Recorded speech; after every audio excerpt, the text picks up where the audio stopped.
സുഹൃത്തുക്കളെ നമസ്കാരം. പുതിയൊരു വീഡിയോയിലേക്ക് എല്ലാവർക്കും സ്വാഗതം. എന്തോ നാട് ഇത്, എന്തോന്നായി നടക്കുന്നത്? അതായത് വിഴിഞ്ഞത്ത്, കൊല്ലത്ത്, അമ്പലത്തില് എവിടെയൊക്കെ എന്തൊക്കെയാ കാര്യങ്ങൾ നടക്കുന്നത്? അതായത് ഓരോ ദിവസങ്ങളിലും എന്ന് പറഞ്ഞു കഴിഞ്ഞാൽ കുറ്റകൃത്യങ്ങൾ ഇങ്ങനെ കൂടിക്കൂടി വരികയാണ്. ഓരോ മണിക്കൂറിലും എന്ന് പറഞ്ഞു കഴിഞ്ഞാൽ ഇവിടെ എന്തൊക്കെയാ നടക്കുന്നത്? അതായത് ബോധമില്ലാത്ത കുറെ ഡ്രൈവർമാർ കുറെ ജീവനം കൊണ്ടുപോകുന്നത്, അതുപോലെ ബോധമില്ലാത്ത തലമുറ ഓടിച്ച ടൂ വീലർ കുറെ ജീവനം കൊണ്ടുപോകുന്നത്. പിന്നെ എന്ന് പറഞ്ഞാൽ മരണപ്പാച്ചലാണ്. ബ്രേക്കൊന്നും ചവിട്ടൂല, ഞാൻ ചവിട്ടൂല, എനിക്ക് ചവിട്ടിയാൽ കിട്ടൂല ബ്രേക്ക്. കാരണം എന്താ വെച്ചാൽ എന്റെ ബില്ല വണ്ടിയല്ലേ, എന്റെ ബില്ല വണ്ടിയിൽ സാമാനം കൂടുതലല്ലേ, അതുകൊണ്ട് ഞാൻ ബ്രേക്ക് ചവിട്ടൂല, എനിക്ക് ചവിട്ടിയാൽ കിട്ടൂല. അതിന്റെ മുന്നിൽ പെട്ടവരൊക്കെ മരിച്ചു പോകണം, അതാണ് എന്റെ ഒരു തിയറി. അതുപോലെ തന്നെ എന്ന് പറഞ്ഞു കഴിഞ്ഞാൽ പിന്നെ എന്താ പറയുക, ഇതിനെ പറ്റിയിട്ട് ഒരു അത്തും വിത്തു എന്ന ഒരു മണ്ണാങ്കട്ടി അറിയാതെ കുറെ ഡ്രൈവറോളികളും. അതായത് യുവന്മാർ പറയുന്ന പോലെ നിയമേടോ, നിങ്ങളൊരു കാര്യം ആലോചിക്കണം. അതായത് വിദേശ രാജ്യത്തൊക്കെ പോയിട്ട് വലിയ ട്രക്കും കാര്യങ്ങളൊക്കെ ഓടിക്കുന്ന ഇഷ്ടംപോലെ ആൾക്കാരുണ്ട്. അവരോടൊക്കെ ചോദിച്ചാൽ മനസ്സിലാവുകയാണ് അവിടെ മനുഷ്യജീവനാണ് വില, അല്ലാതെ എന്ന് പറഞ്ഞാൽ നിങ്ങളുടെ വണ്ടിക്കോ മറ്റേതിനോ ഒന്നുമല്ല. ഇവിടെ കുറെ ആൾക്കാർ പറയുന്ന ചവിട്ടിയാൻ നിൽക്കൂല, ബ്രേക്ക് കട്ട ചൈഞ്ഞു പോന്നിയാന്ന്. അതൊന്നും ഒരു മണ്ണാങ്കട്ടി അഹങ്കാരം തന്നെയാണ്. അതുപോലെ തന്നെ എന്ന് പറഞ്ഞാൽ നമ്മുടെ നാട്ടിൽ ഇപ്പം നടക്കുന്നതെന്ന് പറഞ്ഞു കഴിഞ്ഞാൽ എപ്പം നോക്കിക്കഴിഞ്ഞാലും തല്ലലും മൊല്ലലും എല്ലലും തന്നെയാണ് അറിഞ്ഞത്. എന്തൊക്കെ പ്രഹസനങ്ങളാണോ നടക്കുന്നത് ഓരോ ദിവസവും എന്ന് പറഞ്ഞു കഴിഞ്ഞാൽ നമ്മൾ എന്തൊക്കെയാ കേൾക്കുന്നത്? അതായത് വിഴിഞ്ഞത്ത് നടന്നു, കൊല്ലത്ത് അമ്പലത്തിൽ, അത് കഴിഞ്ഞെന്ന് പറഞ്ഞാൽ വേറൊരു അമ്പലത്തിലേക്ക് കത്തിക്കൊത്ത്, എല്ലാം എന്ന് പറഞ്ഞു കഴിഞ്ഞാൽ ചെറിയ പിള്ളേറുകളല്ലേ എല്ലാം ചെയ്യുന്നത്. ഒരു കാര്യം ഞാൻ നിങ്ങളോട് പറയാം, ഇതിനൊന്നും ഭയമില്ലടോ, ഒരു ഭയവും ഇല്ല. പണ്ടൊക്കെ എന്ന് പറഞ്ഞു കഴിഞ്ഞാൽ ഒരു കേസിൽ പ്രതിയാവുക, അല്ലെങ്കിൽ എന്ന് പറഞ്ഞു കഴിഞ്ഞാൽ ഒരു എന്താ പറയുക മയക്കുമരുന്ന് കേസിലൊക്കെ എന്ന് പറഞ്ഞാൽ 10 വർഷം അകത്ത് കിടക്കണം, അങ്ങനെയുള്ള കേസാണ്. പക്ഷെ ഇപ്പോഴും എന്ന് പറഞ്ഞു കഴിഞ്ഞാൽ എല്ലാവർക്കും അറിയാം ഇത്ര ഗ്രാം വെച്ച് കഴിഞ്ഞാൽ പ്രശ്നമില്ല. ഇന്നലെ തന്നെ ഇപ്പോഴെന്ന് പറഞ്ഞാൽ കൊച്ചിയിൽ നിശാ പാർട്ടിയുടെ ഇടയിൽ വന്നിട്ട്, അതായത് സിനിമയിലേക്ക് ആളെ കയറ്റുന്നുണ്ട് എന്ന് പറഞ്ഞിട്ട് പെണ്ണുങ്ങളെ അടക്കം ഈ പരിപാടിക്ക് ഉപയോഗിക്കുന്നത്. അവനെയൊക്കെ അന്വേഷണത്തിന്റെ ഭാഗമായിട്ട് ചോദ്യം ചെയ്യാതെ അവനെയൊക്കെ എന്താ ചെയ്യേണ്ടതെന്നറിയാം. ഒരു 2 റൗണ്ട് കത്തിലേ വേണ്ടു. മനുഷ്യരാശിക്ക് തന്നെ ഭീഷണിയായ അവനെയൊക്കെ എന്ന് പറഞ്ഞു കഴിഞ്ഞാൽ ചോദ്യം ചെയ്യോ അല്ലെങ്കിൽ ശിക്ഷിക്കോ ഒന്നും അല്ല വേണ്ടത്. ഒരു 2 റൗണ്ട് അവൻ പോയിക്കോട്ടെ, അവന്റെ വഴിക്ക് പോയിട്ട് അവൻ ഏടിയോ പോയിട്ട് വേറെ എന്തെങ്കിലും ചെയ്തോട്ടെ. കാരണം എന്താ വെച്ചാൽ അവനൊക്കെ മുകളിലൊരു ലോകമുണ്ടെങ്കിൽ അവിടെ പോയിട്ട് എന്തെങ്കിലും ചെയ്തോട്ടെ. അങ്ങനെ അങ്ങ് വിടുന്നതിന് പകരമായിട്ട് ഇവനെ കൊണ്ടുപോയിട്ട് ചോദ്യം ചെയ്യുക, അല്ലെങ്കിൽ ഇവനെ കൊണ്ടുപോയിട്ട് വേറെ എന്തെങ്കിലും ഉണ്ടാക്കുക. എന്ത് പ്രഹസനാടോ ഇത്. അതുപോലെ തന്നെ വേറൊരു കാര്യമാണ്, അനുശ്രീ എന്ന് പറയുന്ന നടി 2 ദിവസം മുമ്പ് ഒരു ഭയങ്കരമായിട്ടുള്ള ഒരു പ്രസ്താവന. കാരണം ഞാൻ പറഞ്ഞല്ലോ, ഈ അനുശ്രീ എന്ന് പറയുന്ന നടി നമുക്ക് ഉപദ്രവമൊന്നും ചെയ്യാതെയാണ്. ഇനി ഉപകാരം ചെയ്യുന്നുണ്ടോ ചോദിച്ചു കഴിഞ്ഞാൽ ഉപകാരം ചെയ്യുന്നില്ല, ഉപദ്രവം ചെയ്യുന്നില്ല, അതങ്ങ് അതിന്റെ ഭാഷയായിട്ട് പോകും. കാരണം എന്താ വെച്ചാൽ ചെറിയൊരു ചായ്വ് സംഘിച്ചായ്വലുണ്ടായിരുന്നു, അത് അവരെ പാടായി. ഞാൻ പറഞ്ഞല്ലോ, ഇവിടെ എന്ന് പറഞ്ഞാൽ ആർക്കും ഏത് രാഷ്ട്രീയം വേണമെങ്കിലും സംസാരിക്കാം, അതൊന്നും കുഴപ്പമില്ല. ഏത് രാഷ്ട്രീയ പാർട്ടിയിലും ചേരാം, അതിന് ഹിന്ദു എന്നോ മുസ്ലിം എന്നോ ക്രിസ്ത്യൻ എന്നോ ഒന്നുമില്ല.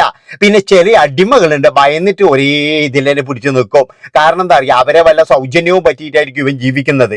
അങ്ങനെ അടിമകളല്ലാത്തിടത്തോളം കാലം നമുക്ക് എന്ത് കാര്യവും തുറന്നു പറയാം, അതിനൊന്നും പ്രശ്നമില്ല.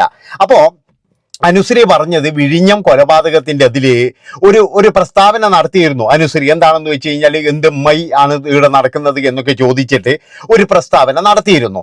അതിന്റെ താഴെ വന്നിട്ട് എന്ന് പറയുന്ന എഴുതിയ കമന്റുകൾ എന്താണെന്നറിയാം. അതായത് നീ പോയിട്ട് മറ്റേടൊക്കെ പോയിട്ട് പശുവിനെ കൈവശം വെച്ചത് കൊന്നത് നോക്ക്, അല്ലെങ്കിൽ അവിടെ പോയിട്ട് മറ്റേത് ചെയ്തോ നോക്ക്, ഇവിടെ പോയിട്ട് മറ്റേത് ചെയ്തു നോക്ക്. എടാ മറിയോളകളെ, ഞാൻ എല്ലാവരോടും പറയുകയാണ്, ഇതൊക്കെ നോക്കാൻ വേണ്ടിയിട്ട് അവിടെയുള്ള സർക്കാരുകളും അവിടെയുള്ള പോലീസും അവിടെയുള്ള ജനങ്ങളും ഉണ്ടോ? നിങ്ങളല്ല ഇവിടെ നമ്മളല്ല അവിടെ പോയിട്ട് നോക്കേണ്ടത്. നമ്മൾ ജീവിക്കുന്നതെന്ന് പറഞ്ഞു കഴിഞ്ഞാൽ കേരളത്തിലാണ്. കേരളത്തിലെ കാര്യങ്ങൾ ചർച്ചയ്ക്ക് ചെയ്യുമ്പോഴേ ഇതെന്തെങ്കിലും പറയുമ്പോൾ ഇതിലും വലുത് അവിടെ നടക്കുന്നില്ലേ, ഇതിലും വലുത് ഇവിടെ നടക്കുന്നില്ലേ, ഇതാണോടോ ഒരു ഉത്തരം എന്ന് പറഞ്ഞു കഴിഞ്ഞാൽ? എന്തെങ്കിലും ഒരു കാര്യം അത് നിർത്താൻ വേണ്ടിയിട്ടല്ലേ. ഇത് എന്ന് പറഞ്ഞു കഴിഞ്ഞാൽ എൻ്റെ മക്കളെ അവർക്ക് സപ്പോർട്ട് ചെയ്യുന്ന പോലെയല്ലേ, ഈ തല്ലിക്കൊല്ലുന്നവന്മാർക്ക് സപ്പോർട്ട് ചെയ്യുന്ന പോലെയാണ്. അതുപോലെ തന്നെ എന്ന് പറഞ്ഞാൽ മൊബൈൽ ഭ്രമം ബാധിച്ച കുറേ കീടങ്ങൾ വന്നിട്ട് എന്ന് പറഞ്ഞാൽ മൊബൈൽ പകർത്തും. ഇതൊന്ന് പിടിച്ചു വെക്കാനോ അല്ലെങ്കിൽ ഇതൊന്ന് മാറ്റാനോ അല്ലെങ്കിൽ ഇവരെ ഒന്ന് ആടുന്നൊന്ന് മാറ്റാൻ ഒന്നും നോക്കൂല.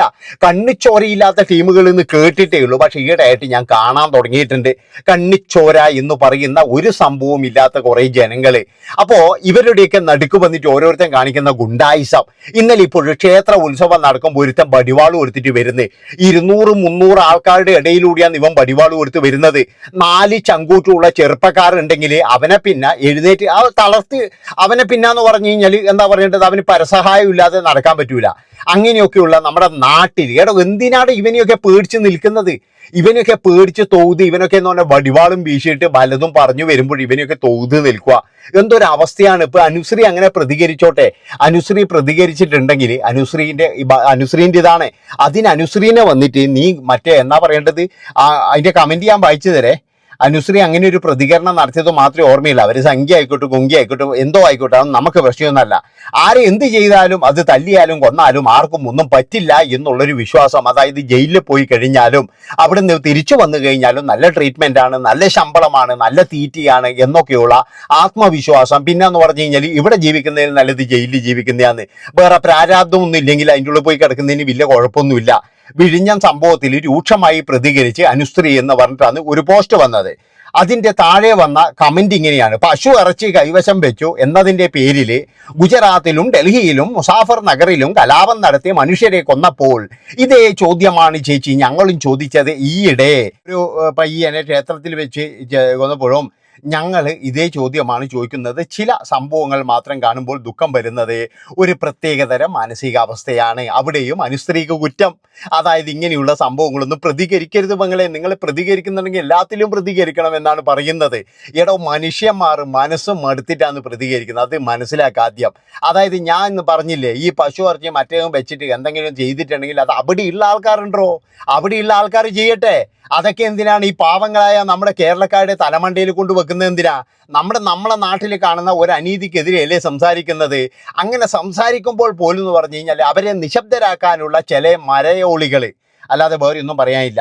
ഇനി അടുത്തത്, ഹിന്ദുവിൻ്റെ രക്ഷകൻ എന്ന് പറഞ്ഞ് നടക്കുന്ന കുറേ സ്ത്രീകൾ ഉണ്ടല്ലോ, അവരൊക്കെ എവിടെ കുറച്ച് ദിവസം മുമ്പ് ഒരു പയ്യനെ, എടോ ഇതെന്തൊരു അവസ്ഥയാണ് ഇത് ഇവരൊക്കെ പറയുന്നതെന്ന് വെച്ചാൽ നീ ഇത് മാത്രം പ്രതികരിക്കുക, അതും പ്രതികരിക്കുക. എടോ, എല്ലാത്തിനെയുമാണ് പറയുന്നത്.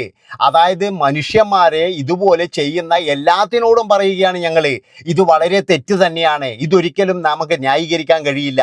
പക്ഷെ ഇത് പറഞ്ഞത് അനുശ്രീയ എന്നുള്ള പേരിൽ അനുശ്രീൻ്റെ പെരടിക്ക് കയറുന്നത് എന്തിനാണ്? അതാണ് ഞാൻ ആലോചിക്കുന്നത്.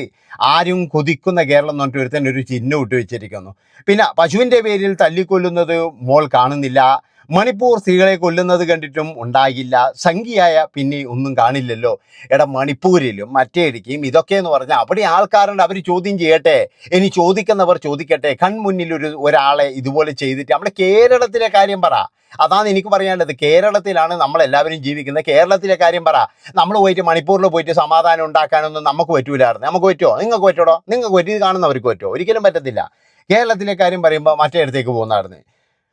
ജനങ്ങളിപ്പോൾ മനുഷ്യരിൽ നിന്നും കാട്ടുമൃഗങ്ങൾ ആയിക്കൊണ്ടിരിക്കുകയാണ്. ഉത്തര ഇന്ത്യ നോക്കി കുറ്റം പറയുമ്പോൾ തെക്കേ ഇന്ത്യയിൽ ഒറ്റപ്പെട്ട സംഭവങ്ങൾക്ക് മനുഷ്യവർഗത്തിന് ചൂഷണമല്ലാതായി തീരുന്നു. അങ്ങനെയൊക്കെയാണ് ചില ആൾക്കാർ പറയുന്നത്. അതായത് വേറെ ഒന്നുമല്ല, ഞാൻ ഇതിൻ്റെ അകത്ത് പറയുന്നത് എന്താണെന്ന് വെച്ച് കഴിഞ്ഞാൽ, ആരെങ്കിലും ഒന്ന് പ്രതികരിക്കാൻ നിന്ന് കഴിഞ്ഞാൽ അപ്പോൾ കൊണ്ടുവരുന്ന നമ്മുടെ പശു ഇറച്ചിയുടെയും അതുപോലെ മതപരിപ്രവർത്തനത്തിൻ്റെയും പിന്നെ കന്യാസ്ത്രീകളെ അറസ്റ്റ് ചെയ്തതിൻ്റെയും അങ്ങനെ കൊണ്ടുവന്നിട്ട്, പിന്നെ എന്ന് പറഞ്ഞാൽ ഈയിടെ ആയിട്ട് എന്ന് പറഞ്ഞാൽ വേറൊരു ഐറ്റംസും കൂടി കൊണ്ടുവന്നിട്ടുണ്ട്. എന്താ വെച്ചാൽ ഉണ്ണിക്കണ്ണന് മുമ്പിൽ മന്തി കൊണ്ടുവച്ച കാര്യങ്ങളും ഇതൊക്കെ പറഞ്ഞിട്ട് നമ്മൾ ഇവിടുന്ന് തല്ലുംപിടി കയ്യേ നമുക്കിതേ കഴിയുള്ളൂ. നമ്മൾ മലയാളികൾ എന്തോ വലിയൊരു മാങ്ങാത്തൊലിയാണെന്ന എല്ലാവരും വിചാരം. ഒരു ഒലക്കയല്ലാന്ന് ഇപ്പോഴത്തെ 2-3 സംഭവം കൊണ്ട് തെളിയിച്ചില്ലേ. അതായത് മലയാളികൾക്ക് എന്താണ് ഒരു മാങ്ങാത്തൊലി എനിക്ക് മനസ്സിലാകാത്തോണ്ടിരിക്കുന്നതാണ്. പച്ച മനുഷ്യൻ ഇതുപോലെ ചെയ്യുന്ന കണ്ടിട്ട് ഒരുത്തം പോലും അനങ്ങിയാലോ.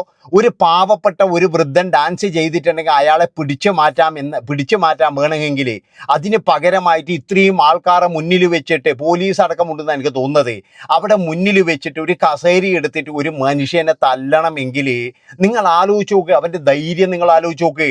ആ ധൈര്യം എന്താണ്? ഇവിടെ ഒരു ചുക്കും നടക്കില്ല എന്നുള്ളതിൻ്റെ ധൈര്യമല്ലേ അവന്. നേരെ മറിച്ച് ജയിലിൽ അതുപോലെ തന്നെ എന്ന് പറഞ്ഞാൽ മറ്റെവിടെ ഇതൊക്കെ പോകണമെന്ന് അറിഞ്ഞു കഴിഞ്ഞാൽ അവൻ ചെയ്യോ? അപ്പോഴേക്കെന്ന് പറഞ്ഞു കഴിഞ്ഞാൽ ഒത്തുതീർപ്പ് വരൂലേ? ഇന്നിപ്പോഴാ വൃദ്ധം പറയുന്നത് കേസൊന്നും വേണ്ട, അവനെ എങ്ങനെയെങ്കിലും ഒഴിപ്പിച്ച് വിട്. കാരണം എന്താ വെച്ചാൽ അയാൾക്ക് ചിലപ്പോൾ കിടക്കപ്പുറത്തി ഉണ്ടാവില്ല, അയാളെ ചിലപ്പോൾ ഭീഷണിപ്പെടുത്തും. ഇത് തന്നെയാണ് ഇവിടെ നടക്കുന്നത്. ഇവിടെ എല്ലാവരും എന്ന് പറഞ്ഞു കഴിഞ്ഞാൽ അവനവൻ്റെ ആൾക്കാരാണ് ഏറ്റവും വലുത്.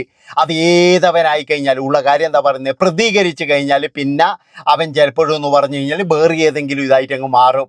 അതായത് ചിലപ്പോൾ നമ്മളിതിപ്പോൾ ഈ പ്രതികരിച്ച് കഴിഞ്ഞാൽ ചിലപ്പോൾ സംഖ്യയാകാം, ഇല്ലെങ്കിൽ സുഡാപ്പിയാകാം, ഇല്ലെങ്കിൽ കൊങ്ങിയാകാം, ഇല്ലെങ്കിൽ കമ്മിയാകാം, ഇല്ലെങ്കിൽ എന്ന് പറഞ്ഞു കഴിഞ്ഞാൽ അങ്ങനെ പലതരത്തിലുള്ള പേരും ഉണ്ട് ഇവിടെ.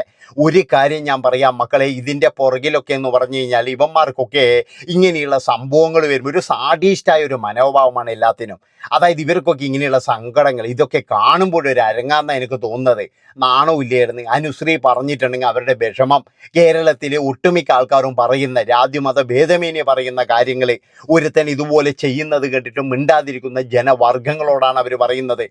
അതായത് അവർ പറഞ്ഞതിൽ എന്താ തെറ്റ്? അത് പറയുമ്പോഴേക്ക് അവരെ പശുവർത്തിയുടെയും അല്ലെങ്കിൽ മറ്റു പലതിൻ്റെയും പുറകെ കൊണ്ടുപോകാനോ വേണ്ടത്? അവിടെയൊക്കെ നോക്കാൻ അവിടെ ആൾട്രോ. നമ്മൾ എന്ത് മാങ്ങാത്തൊലിക്ക് അങ്ങോട്ട് പോയി നോക്കുന്നത്? നന്ദി, നമസ്കാരം.